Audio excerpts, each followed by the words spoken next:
how did the pandemic affect your business, and like can your business model survive in the pandemic? Certainly. So the pandemic was a shock to everybody. I never experienced something like a global pandemic where everybody pretty much halts in their shoes. Given the fact that the technology that we were providing and producing should have been a key indicator to our clients and future clients, that this is the wave of the future and also an opportunity to reset and push play again, so people can live their lives normally. We've now seen this as an introduction in grocery stores, curbside pickups, and other things of this nature, which is not going to go away. So the pandemic has helped WolfVR put a spike into our source of revenue. I think there is still a huge gap. And when I say very big gap, there is a enormous gap in terms of the education, of what this tool is and what this tool can provide. So just to kind of give you guys a statistical data, we've only started doing virtual tours, or 360 tours as they're called, in 2019 is when we started. So as of 2019, we ended the year with a very successful year, with 57 3D or 360 tours within our business model. And that's 57 projects out of a total of 79 projects executed. That's from renderings, 360s, drones, videos, stories, magazines, marketing, social media. And then in 2019, we can really see the data and statistics as we've grown. So we went from 57 projects in our tours, and in 2020, we rose 94.55% in our executables. So we went from 57 jobs to 156 jobs in 2020. So you're going through a growth phase within your business and the industry, because big shift. COVID was an accelerant to that shift. A lot of people didn't feel comfortable going into the house to see if the pictures matched, and they wanted to be in a more safe environment where they didn't interact with others. And I think the virtual reality was that space. Out of all these projects, how many were clients using like a virtual reality headset to access the house, to see the interior, maybe walk around? Is that how the industry is going for, or is it more into the 3D, using just the website to just scan through the house and scroll through their mouse? So what's kind of the percentage of people do you think who would rather use the headset compared to just like a 3D guide through their mouse? So good question. I think really what is driving this shift in people's mindset is the fact of accessibility. So, given what tools are out there that can really help us perform in, a whole different light, I think the VR, that's what we started with, is and was and continues to be a challenge to get people to really adapt to a fully immersive mindset of what is capable. The facts that people are producing videos and producing content that people can immerse themselves, I think that it is something that is going to become the future. It is going to become more interactive, office spaces and whatnot. The fact of that is the VR, or most immersive environment, has been a challenge for us to implement, only because of the cost and the accessibility. And I say this very strongly, accessibility, because when we're talking separate pieces of hardware that you need to adapt and acquire in order to function in a VR, a fully immersive environment, it's not a package that you buy someplace. So you really have to buy components to make it work, right? So first off, if you want a real immersive experience, you need somewhat of a powerful computer. So that's step one. So you can drop anywhere between $1,000 to $10,000 on just a computer just to run your products. Number two is you need an external hardware, which is the VR headset. Now, again, there are versions that you can buy, like an Oculus Quest, a Vibe 2, which is more of a, more mobile friendly. And now they have some, which is cardboard where you can put your phone in. But again, it's all based off of these components that are making the restrictions right now. To add to that fire, 2020 really set, I think, VR back because WolfVR did have some imaginative opportunities that we were trying to bring to market, interactive VR, where it would be multiplayer, giving people experience to come into a room from different locations, and having really, two different cultures, two different worlds, many different time zones, all in one place, interacting virtually. Given the fact of COVID, I think that has had a setback, a major setback to the industry because one, we're all cautious about shaking hands. We're all cautious about getting together, in group settings. So I think the mentality of a VR environment and like, for example, escape rooms that they have in the industries, which, it's a room, but it's real. They give you clues. And there are situations where you can do that through VR, but I think COVID has really set that industry back. The cleanliness, the hygiene, like how do you keep this equipment for the next person? So mass scale production would require, for a hygienic approach, is that people would have to bring their own hardware. And again, how do you do that? In a world where someone, and if this is something we're going to reflect in the gaming world, how does that affect somebody that has a $10,000 PC with the latest graphics, cooling cards, and high stream fiber optic or T1 connections compared to some kid who's in Detroit that has basic Wi-Fi and his system glitches and doesn't run well. So by the time he executes a firing action on his cannon, the high-speed computer has already shot him 3 times. So Question. latent, yes. Oh, no, go ahead. No. No, that just brings me to my next question. Who is your ideal customer? So currently our ideal customer, and based off of what we're trying to do, so WolfVR since 2017, we've gone through some major growths. We've gone through a number of shifts up to what we offer to people and packages. So in 2017, we started off with, a plethora of services, primarily focused on the VR and rendering aspect. And I think that was, you had mentioned, Tony, that, we were ahead of our game, seeing how design, and that comes from architects and some designers who really didn't have access to the computer power, nor the investment in time and education to learn how to use those packages to their full advantage. So we were ahead of that game, that curve. Speeding up to 2021, there has been a major shift that architecture firms have adapted to some of this, but again, they're limited to the amount of people that they can hire in this field. One, because they charge a very high premium to their customers in order to have a fully visual animated sequence of their designs, whereas we are a third party and we don't have all this overhead, all these expenses. We just take the designs and bring them to life. So our ideal customer would be, this year we focused on developers. So that would be a developer, from multi-million dollars to simple home renovations, but to a degree where we're renovating the whole house. When you say developer, do you mean like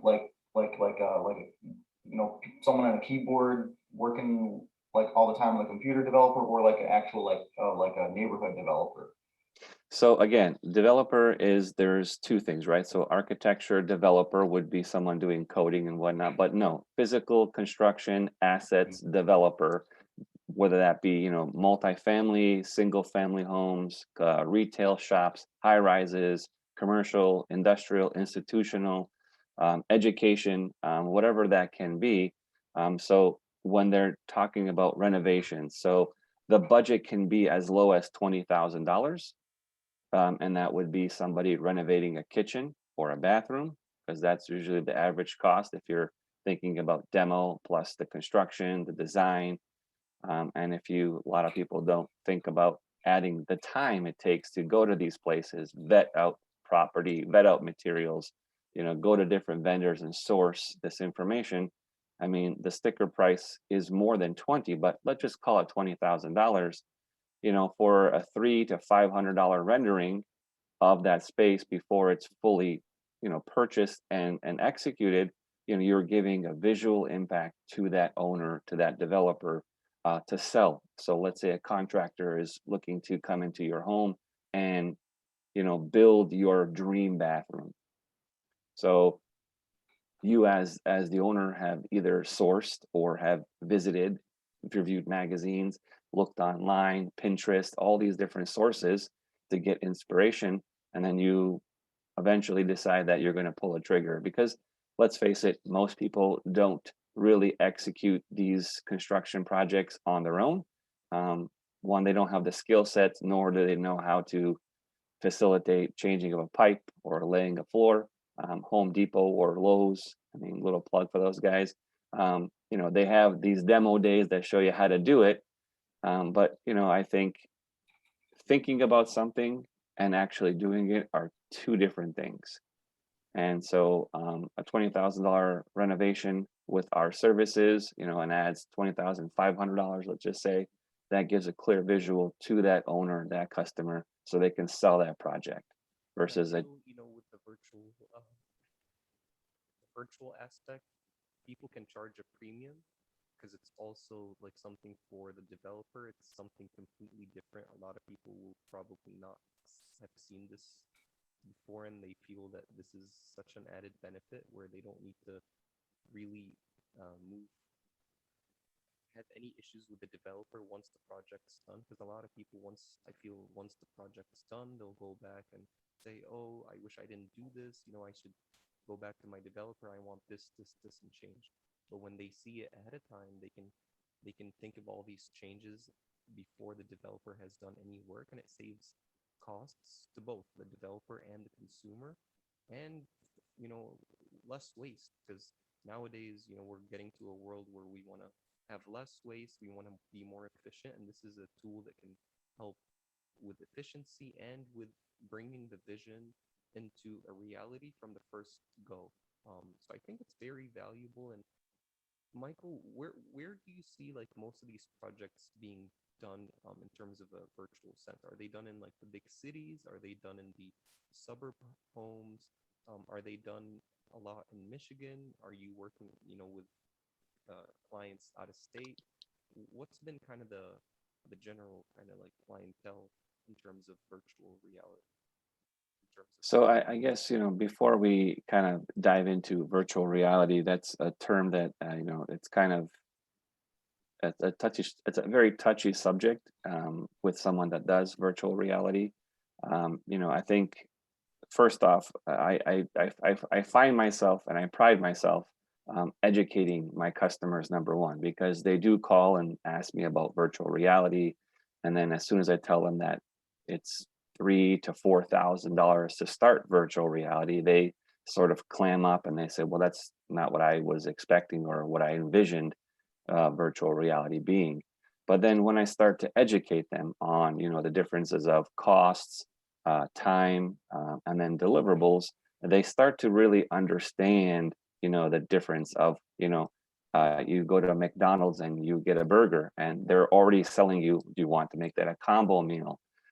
So we're learning from that, you know, that, you know, someone comes in with a vision and they want one thing. So first off, it's the explanation of what that burger is. And then if they want extras, then we kind of say, oh, there's a package that would maybe suit you better. So we have visuals, we have drones, we have some images, maybe a video. So the ideal customer is, you know, the person that is looking for rapid changes, and that's, you know, to make them more efficient for them. Designers, you know, we would love to work with them. Unfortunately, they have a different sort of goal, and they're, again, you know, traditional paper materials and tiles. But the builder would be the number one, you know, goal orientated person who we would love to have, you know, really utilize our services.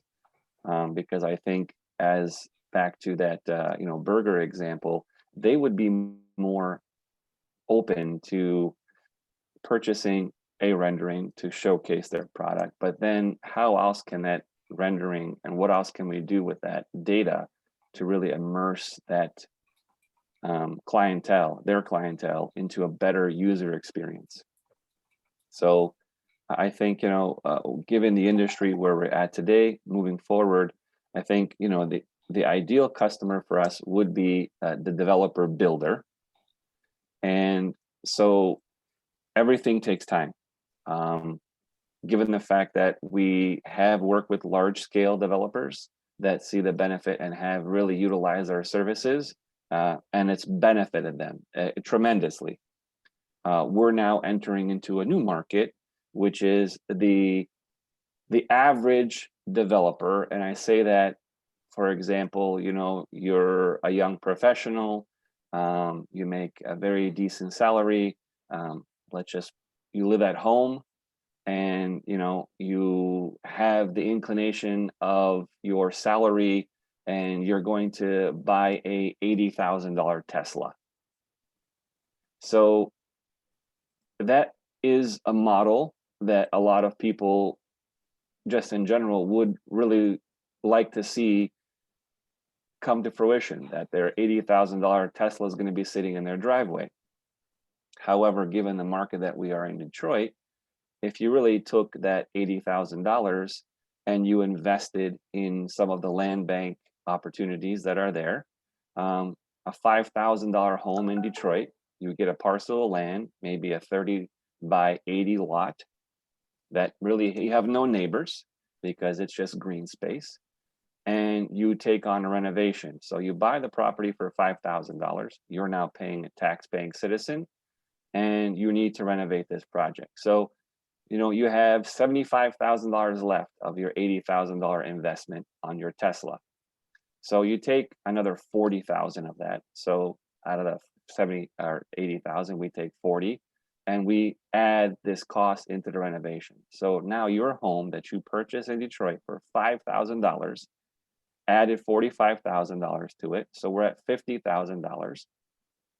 You still have $30,000 left that you can pay your taxes, you can pay your water bill, and you can become an effective member of the society, adding into Detroit's economy, and have a home to live in for at least a year.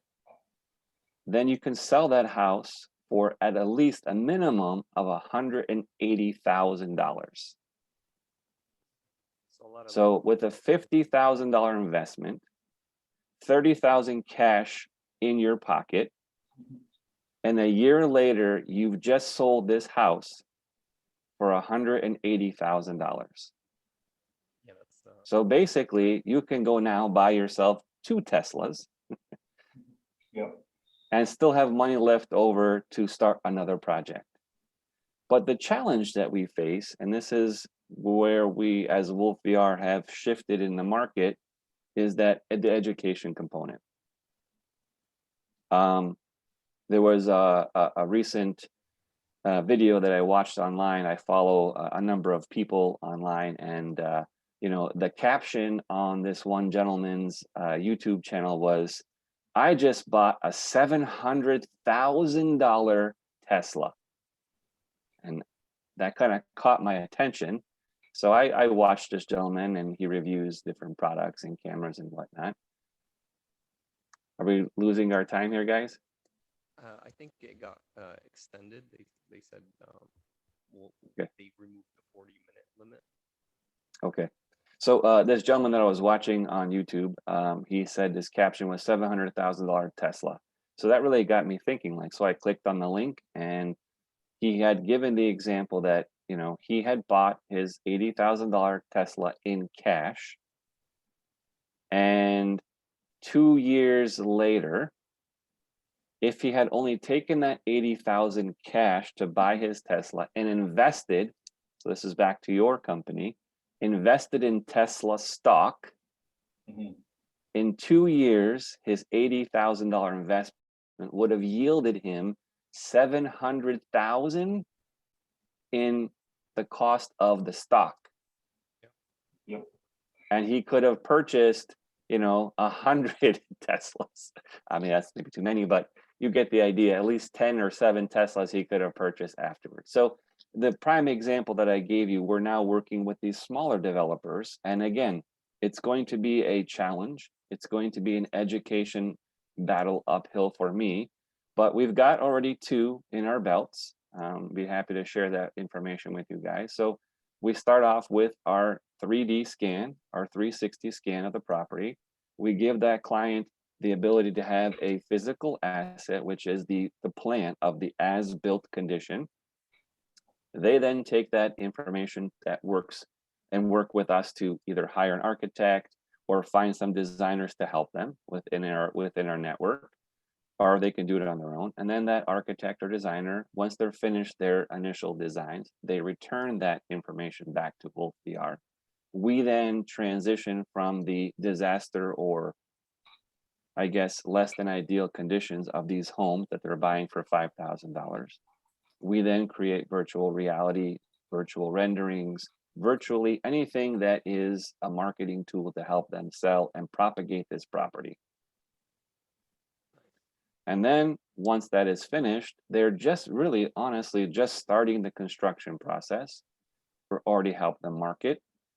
And in most cases, in about 10 days on the average, once they hit the market, they've already sold the property before they hit their first nail into the construction project. And then they sell the house for $5,000, $10,000, $20,000 over asking. And now we have a compelling story, which is rags to riches, or